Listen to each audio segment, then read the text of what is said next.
Good morning, TFR. Good morning. Good morning.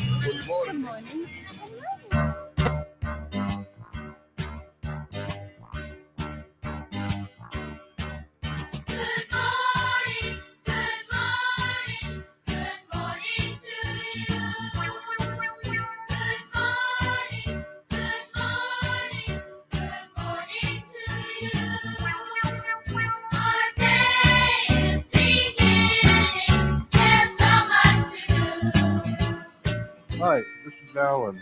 I like Ironworx because it's where everybody knows your name, and they're always glad you came. I love Ironworx with Josh, Walt and Zach.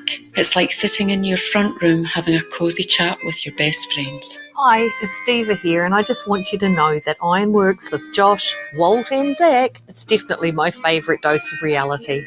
Come join the family and keep it flat.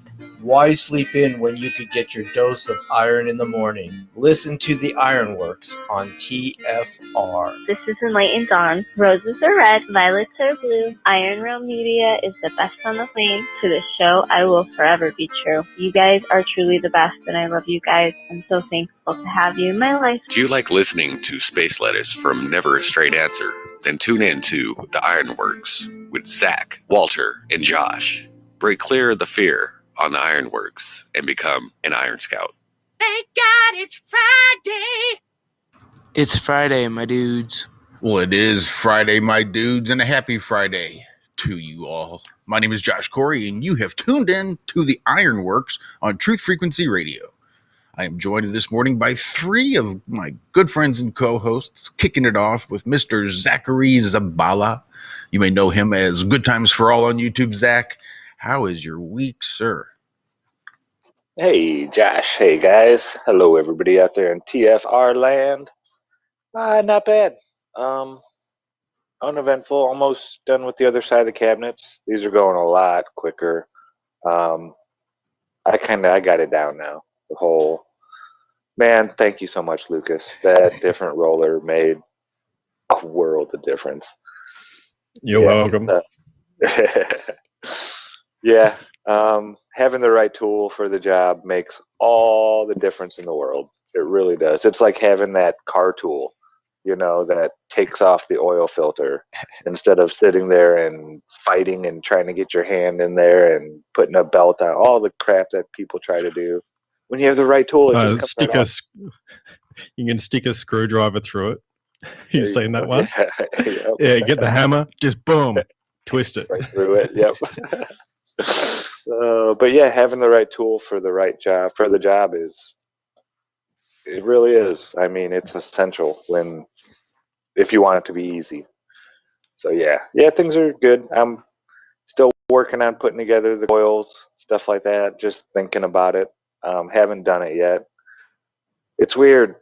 It takes me forever to start to do something, but once I start it, it's like bam, bam, bam, bam, bam, bam. I just got to get it in my head the way I want it. But yeah, it's been a pretty good week, I guess. It's Friday, my dudes. It is Friday, my dudes. Yeah, having the right tool for the job makes things a whole lot easier for sure. Although, as someone who rarely, if ever, has the right tool for the job, there's a lot to be said for the frame of thinking it takes to try to get a job done whilst improvising with your tools. Trying to make other tools work. It's not always the easiest. We heard from Lucas. Let's say hello to Lucas. Lucas, how in the hell are you doing, my good sir? LC King on YouTube. How's your week been?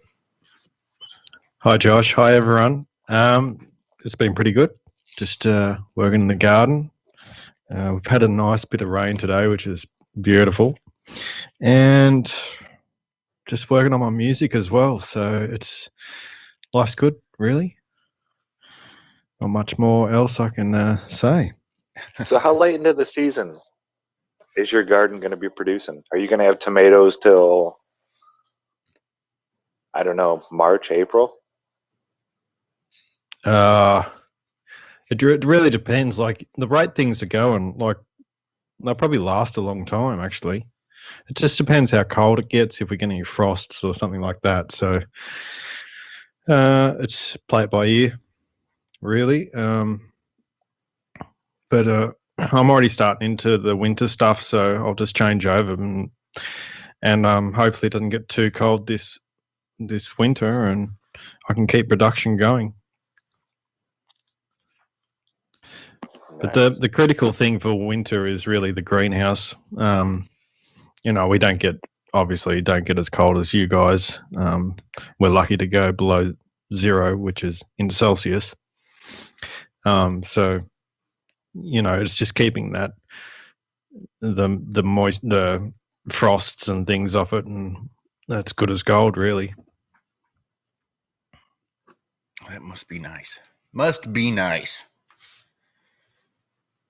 We got a little bit of snow here last night. Not much. I don't think it even accumulated, but it was mixing with the rain, and damn if it ain't chilly this morning. Well, I guess that leaves last but never, ever the least. Flat Earth Head on YouTube, Mr. Walter Johnson. Walt, how are you? Good morning. Yeah, Lux. How are you all? Yeah, as far as right tools for the job, look, the first time I saw those oil filter removers, I didn't even know what the hell it was. I would go grab a pair of screwdriver and a hammer for the dude. Like, here, man, what are you trying to use that weird thing for? Here, that's what you use. So, yeah, I'm always about making it work. You got to MacGyver it sometimes. I'm there with you, Josh. I'm there with you. But, yeah, we made it. It's Friday. We have some interesting things planned today, all day, to here, there, this afternoon. I see Allison already there in chat. Hopefully we'll be talking to her a bit this afternoon. So, but yeah, it's been a good week. Good week. How are you, Josh? I'm doing all right, I suppose. I haven't made it in to see my mom yet. Almost. Got real close. Couldn't quite drag myself in there, though. I talked to her. She's sounding a lot better. So there's that. I will be up there this weekend. Takes me about an hour to get to the hospital, so it's not like I can just pop in. Let's see. Work's going good. Going to take a little field trip today over to Illinois. Do a couple little repairs on some stuff. But yeah, that's about it. Everything's reasonably copacetic. So is that a customer that you're heading to? It is a customer. And they're really just I another. used to do that kind of stuff.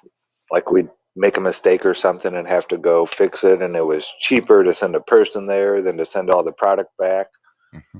So we would go, if we could fix it on site, we would always go and fix it on site. They'd send me to Wisconsin, Ohio, just wherever. But yeah, I always loved those days. Those were fun days. Me and the plant manager usually would go and do it. Yeah, it's going to be a little silly. It takes about an hour to get there. We'll walk in. It takes about 12 seconds to do the repair. And we'll take another hour to drive back. That's government. Isn't that government? It really does. You screw it in and you hit it bang, bang with a hammer. That's it. You're done. So it literally takes about 12 seconds.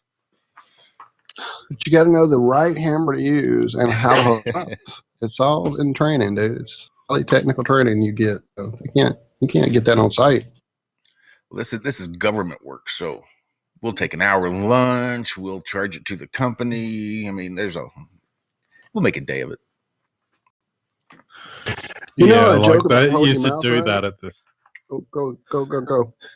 Yeah, where I used to work in the government sector as well, and I know exactly what you're talking about. That actually, get people up, the electricians or whatever it was, to come do works on the depot, and they'd be an hour and a half away, drive up instead of getting the local ones, which were, 10, 15 minutes away, and it's just to do lights or something stupid that you could handle.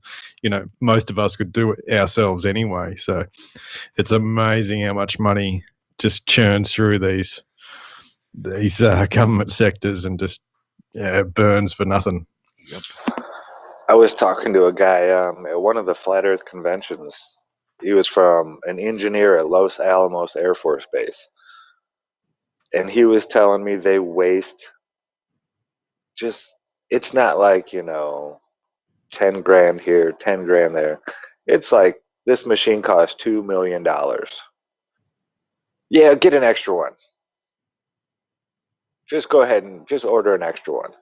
And then we'll wait 6 months to put the first one in.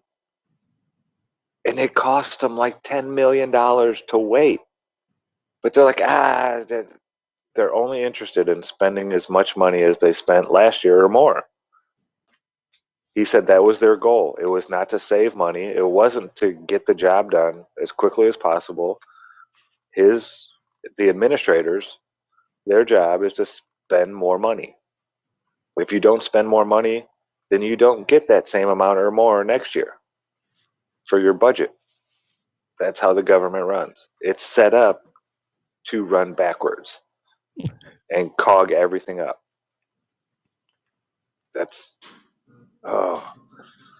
It's ridiculous. They need to be put on a private sector, like budget type thing. You don't do it with this amount of money, then you don't eat.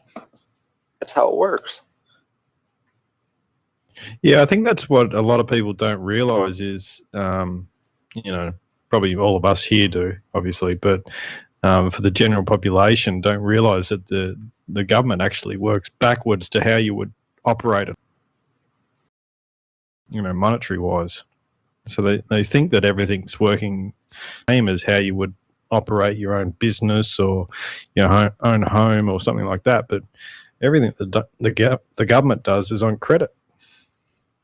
Yeah, it's total backwards. It's like if you lose money, don't worry, we'll give you more. So the goal is to find a way to spend as much money as you possibly can, but yet they still run everything on skeleton crews. That's the thing that just baffles my mind. Even there at Los Alamos, since 2008, when the whole, financial crisis happened, they started running things on skeleton crews as well. And pretty much every business I know of started doing this. They had 10 to 12, 15 maintenance guys in a factory, and they went down to 3. Just enough to keep the place running for, this many months.